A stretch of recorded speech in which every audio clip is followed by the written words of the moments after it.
ever wondered how manipulation can lead to anxiety? Picture this. You're at a party and someone is telling a story. They're charismatic, engaging, and everyone is hanging on to their every word. This person is a master of persuasion, adept at pulling people into their narrative. But what if this skill isn't being used for harmless storytelling, but for manipulation? This is where the concept of dark psychology comes into play. Dark psychology is the study of the human condition and its capacity for malevolent behaviors. It's often associated with manipulation, a tactic used by individuals to control or influence others through deceit or coercion. And while we may associate manipulation with overt acts of dominance or control, it's often far more insidious, taking root in the subtler aspects of our interactions. Manipulators are experts at exploiting vulnerabilities. They can sense insecurities, fears, and weaknesses, using them as levers to exert control and influence. They know just what to say to make you question your perceptions, leading you to doubt your own judgment. This is known as gaslighting, a common tool in the manipulator's toolkit. The impact of this can be profound. Over time, the constant questioning of your reality can lead to feelings of unease and anxiety. You may start to second-guess your decisions, lose trust in your instincts, and feel a constant, nagging sense of dread. This is the dark side of persuasion, the shadow that looms behind the charismatic storyteller. But it's not all doom and gloom. Understanding manipulation and its links to anxiety is the first step in combating its effects. By recognizing the signs, we can begin to regain control, challenging the manipulator's narrative and restoring our sense of self. So, while manipulation may be a silent trigger of anxiety, it's one that we can learn to recognize and resist, and by doing so, we can take back our power and break free from the chains of manipulation. Unbeknownst to many, manipulation can be a silent trigger of anxiety. Consider this case: a charismatic individual seemingly harmless but with a sinister agenda. Let's call him, for the sake of our story, the puppet master.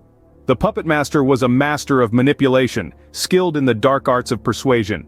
His unsuspecting victim, we'll call her Jane, was drawn into his web of deceit, completely unaware of the danger she was in. The puppet master started subtly. He used a psychological tactic called gaslighting, making Jane question her reality, her memory, her perceptions. He'd twist the truth, creating a version of events that suited his narrative, making Jane feel confused and disoriented. Slowly, he gained control over Jane, isolating her from her friends and family. He painted himself as the only person who truly cared for her, the only one who could understand her. This isolation made her more dependent on him, increasing his control over her. Then came the fear tactics. The puppet master would threaten Jane, often indirectly, causing her to live in a constant state of fear and anxiety. He'd make her afraid of the consequences of not doing as he wished. This fear was his most powerful weapon, keeping Jane in a state of constant anxiety, making her feel helpless and trapped. Over time, the manipulation took a heavy toll on Jane. She lived in a state of constant anxiety, always second-guessing herself, always afraid of displeasing the puppet master. She was a shadow of her former self, her confidence eroded, her spirit crushed. But the puppet master's manipulation wasn't just about control. It was a tool of psychological warfare, designed to break down Jane's defenses, making her easier to control and exploit. His tactics were insidious, slowly chipping away at Jane's self-esteem and sense of self-worth. In this case, manipulation wasn't just about control, it was a weapon of psychological warfare. So, how can one recognize they're being manipulated? Well, the signs can be subtle and often wrapped in layers of charm and charisma. However, if you look closely, you'll see the patterns. The first sign to look out for is a consistent sense of guilt. Manipulators are experts at making you feel guilty even when you've done nothing wrong. They'll twist situations and words to make it seem like you're the one at fault. Another sign is that you may start doubting your own perception of reality. This is a manipulative tactic known as gaslighting, where the manipulator alters facts and denies evidence to make you question your own memory and sanity. It's like being stuck in a psychological maze with no clear way out. The third sign is an unhealthy power dynamic. Manipulators love to be in control. They'll make decisions for you, disregard your needs, and invade your personal space. They'll make you feel small, dependent, and powerless. Next, watch out for emotional roller coasters. One minute you're their best friend, the next, you're their worst enemy. This unpredictable and inconsistent behavior keeps you on edge, anxious, and desperate for their approval.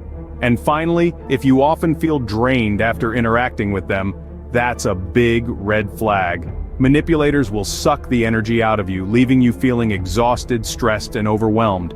Understanding these signs is the first step to breaking free from a manipulator's grip. It's important to trust your instincts. If something doesn't feel right, it probably isn't. Remember, it's okay to set boundaries and protect your mental well-being. Manipulation is insidious. It creeps into your life unnoticed, gradually taking control. But once you're aware of these signs, you can start to regain control. You can start to untangle the web of deceit and manipulation. You can start to reclaim your power. Knowledge is power, and recognizing manipulation is the first step to empowerment. Once you've recognized manipulation, what's next? That's a question many people ask, and it's an important one. Once the veil of manipulation is lifted, it's crucial to seek help. This help can come in various forms, from professionals like psychologists and therapists to support groups, and even trusted friends or family. Everyone's journey is different, but remember, it's not a journey you have to undertake alone.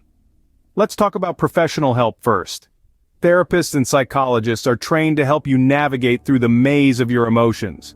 They can provide techniques and tools to help you cope with anxiety, regain your self-esteem, and rebuild your life.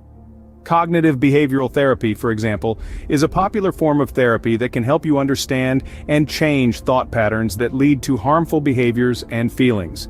Support groups are another resource that can be incredibly beneficial.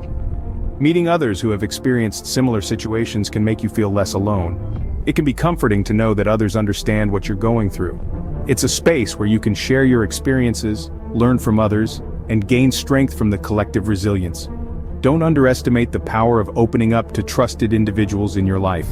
This could be a close friend, a family member, or anyone you trust. Sometimes, a listening ear and a comforting word can go a long way in healing. Remember, it's okay to lean on others. We all need support in our darkest times. And if you're not ready to talk, that's okay too. Healing takes time, and it's okay to take that time for yourself. Consider activities that promote self-care and mindfulness. These can help you regain your sense of self and promote inner peace. Whatever path you choose, remember that seeking help isn't a sign of weakness. It's a sign of strength. It shows that you're taking control of your life and your well-being. It's a step towards healing, towards recovery, and towards a life free from the shadows of manipulation. Never underestimate the power of seeking help. It's a sign of strength, not weakness. Ever heard of the Zenith Zone? It's not just a mental state of tranquility, but also the name of our YouTube channel where we discuss important topics like manipulation and anxiety.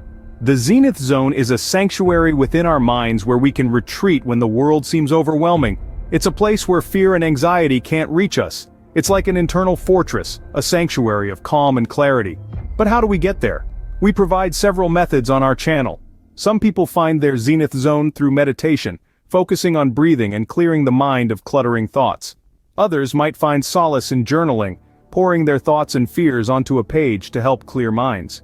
Physical exercise, like yoga or running, can also help some people reach their Zenith Zone.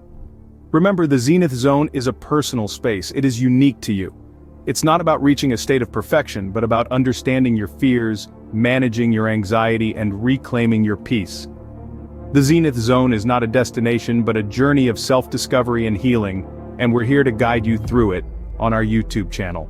Manipulation is a dark aspect of human interaction that can lead to anxiety if not recognized and dealt with. We've journeyed through the shadows of this reality today, revealing the intricate dance between manipulation and anxiety. We've shed light on the puppet master, the one who manipulates, and their power to pull us into a whirlpool of fear and worry. Remember, the first step to breaking free is recognizing the signs. When you sense the looming darkness, don't hesitate to seek help. Reach out, share your fears, and let others light your path to freedom. We've also explored the Zenith Zone, a safe haven amidst the storm. It's the resilience within you, the power to rise above any adversity. Harnessing this strength can help you overcome the fears instilled by manipulation and enable you to regain control. Remember, you hold the power to overcome manipulation and anxiety. Subscribe to Zenith Zone to learn more about such important topics.